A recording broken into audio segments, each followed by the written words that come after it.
que je vous ferai tout de suite après mon premier tutoriel. Donc ça sera sur l'entretien des chaussures de cuir. Pourquoi ce sujet-là? Car je travaille dans un magasin de chaussures et on m'a fait faire une formation qui est très intéressante et qui je pense pourrait servir à plus d'un. Donc à plus d'un, parce que beaucoup de gens se font des idées sur les chaussures en cuir. Ils pensent déjà que c'est dur d'entretien, alors que c'est pas vrai, tout le monde peut le faire. Les conseils que je vais vous dire, c'est utile pour tout le monde et ça n'a pas un coût excessif. Donc je pense que c'est plutôt pas mal. Donc du coup je vais vous parler de plusieurs sortes de cuir. Alors je pense que vous en connaissez déjà au moins un des trois que je vais vous parler. Il y a le cuir lisse. Donc par exemple ça, c'est un cuir qui est lisse. Où la peau, elle est... En fait le cuir c'est une matière qui est vivante, qui respire. Donc voilà, c'est sous cette forme-là, la peau de l'animal est lisse. Puis il y a le cuir gras. Malheureusement, je n'ai pas de chaussures pour vous montrer, je n'ai aucune chaussure en cuir gras. Mais c'est... Pour reconnaître le cuir gras, en fait, vous passez votre doigt comme ça sur la chaussure et vous aurez automatiquement une trace en fait. Vous aurez une trace et ça va se voir tout de suite. Ensuite, on a une autre sorte de cuir où la peau elle est retournée et elle est plutôt granuleuse où il y a plusieurs petits poils. Donc ça s'appelle le daim au nubuck. Donc voilà, je pense que vous connaissez déjà ce type de chaussures. Et puis la matière aussi. Voilà. Ensuite, après vous avoir présenté les trois sortes de types de cuir, bien sûr je vais parler d'entretien qui sont tous aussi différents pour les trois.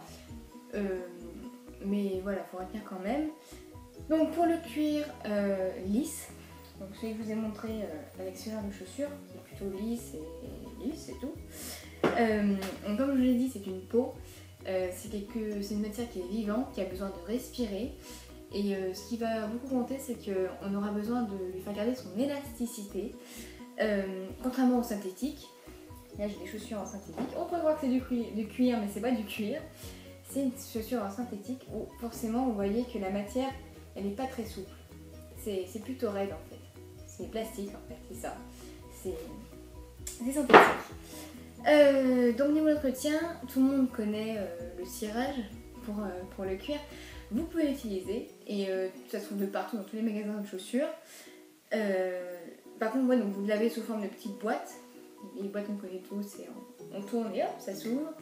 Ou alors vous avez aussi sous forme de crème qui s'étale avec une brosse. En fait c'est un tube, hein, où vous avez une petite brosse et vous l'étalez comme ça. Donc il y a plusieurs couleurs. Vous avez des couleurs marron, noir, même incolore. Et donc c'est selon la couleur de votre chaussure. Vous l'appliquez avec le cirage ça s'applique basiquement avec un chiffon ou ce que vous avez, un vieux t-shirt ou... Voilà, le cirage sert à faire briller et il nourrit le cuir. Mais si vous n'avez pas de cirage sous votre main et que vous n'avez pas forcément envie d'acheter du cirage, vous avez la banane. Et oui, je me fous pas de votre tête en disant ça, c'est vraiment vrai, la peau de banane, alors j'entends parler de l'intérieur. Hein. Vous, par exemple, pour prendre celle-ci, hein, vous mettez la peau de banane, l'intérieur de la peau de banane, vous la frottez sur la chaussure, hein, de partout. Hein. Si c'est une botte haute, même sur la tige c'est toute cette partie-là, j'entends. Hein. Voilà, le talon, contrefort, vous frottez. Et puis, vous finalisez le tout avec des bas ou des collants, des vieux collants qui ne vous servent plus, qui sont troués, comme beaucoup de filles le font, on trouve nos collants, on ne sait pas comment faire après, servez-en vous, voilà, pour faire briller vos chaussures. Vous enlevez tout ce qui reste de la peau de banane et vous frottez et ça les fera briller. J'ai pas pu avoir de banane et de collants parce que bon, j'en avais pas et puis de toute façon c'est facile à faire, tout le monde peut le faire. C'est simple, les gestes sont simples à faire et c'est pas très compliqué. Donc ensuite, on va parler du cuir gras. Comme je vous l'ai dit, le cuir gras, ça va être souvent des couleurs foncées. n'y aura pas trop de couleurs éclaircies dans le cuir gras.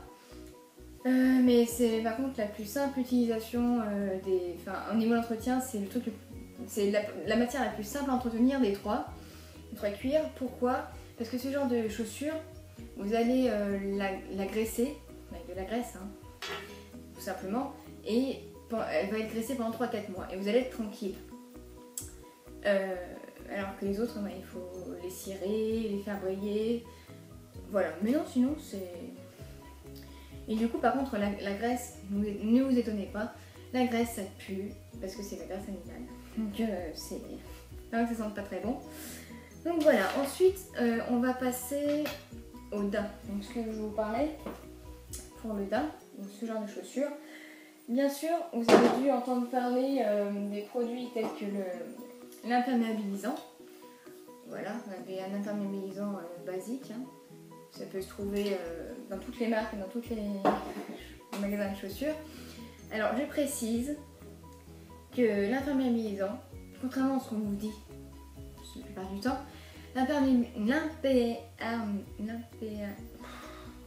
l'imperméabilisant, on va y arriver, il se met 2 fois, surtout au début, parce que la chaussure n'étant pas protégée du tout, à la base, elle sort de sa fabrication, donc elle n'est pas protégée du tout. Vous allez la mettre une fois, vous allez penser tous que c'est bon, bah non. Il faut la mettre une fois, donc vous laissez appliquer. Vous laissez appliquer toute une nuit ou quelques heures, si vous n'avez pas le temps et que vous voulez vraiment mettre vos chaussures rapidement. Donc la première fois, la peau va boire l'imperméabilisant. C'est vrai qu'il ne faut pas en mettre qu'une fois, elle va boire. Ensuite, la deuxième, vous allez le lendemain en remettre une couche. Et là, à ce moment-là, l'imperméabilisant, il va protéger la chaussure. Il va protéger la chaussure. Et là, au moins, elles seront vraiment protégées. Mais voilà, faut dire que faut en mettre souvent. C'est-à-dire que c'est comme la laque pour les cheveux. Vous allez en mettre un jour, un coup de brosse, hop, c'est parti. Là, c'est pareil. Il y a de la pluie qui tombe dessus, hop, ça enlève tout. Donc, mettez-en régulièrement. Et bien 2 fois au début.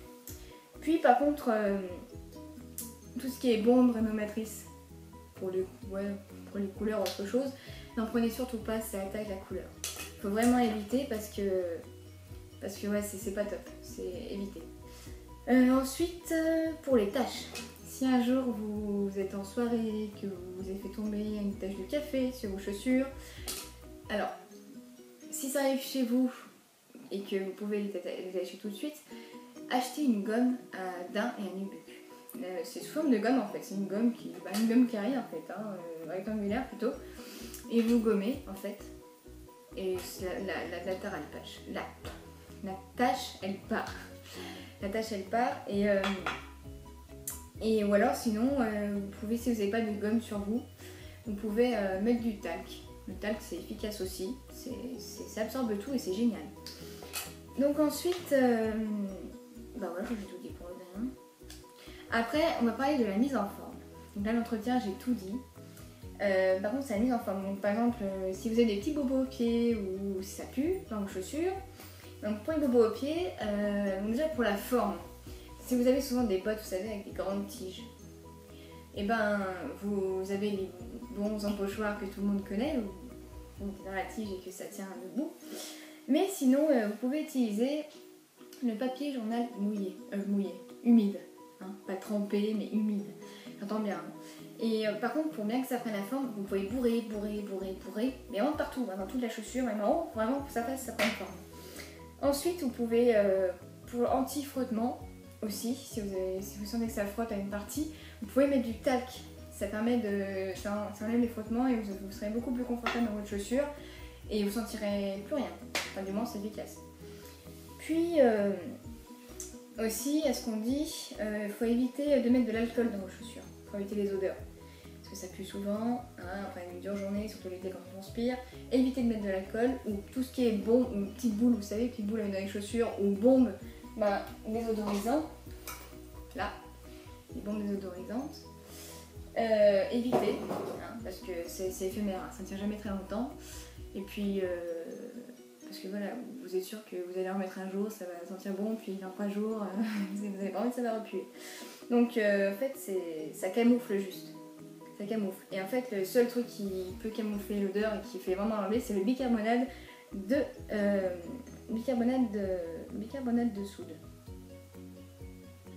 Voilà, c'est ça. Et de toute façon, c'est efficace, c'est mieux. Voilà. Donc j'espère que ma vidéo vous aura aidé et puis que ça vous aura éclairci sur les chaussures en cuir qui sont des fois nos ennemis au niveau de l'entretien. C'est parce que c'est super facile à faire et voilà, tout le monde peut le faire. Et voilà. Et ben alors passez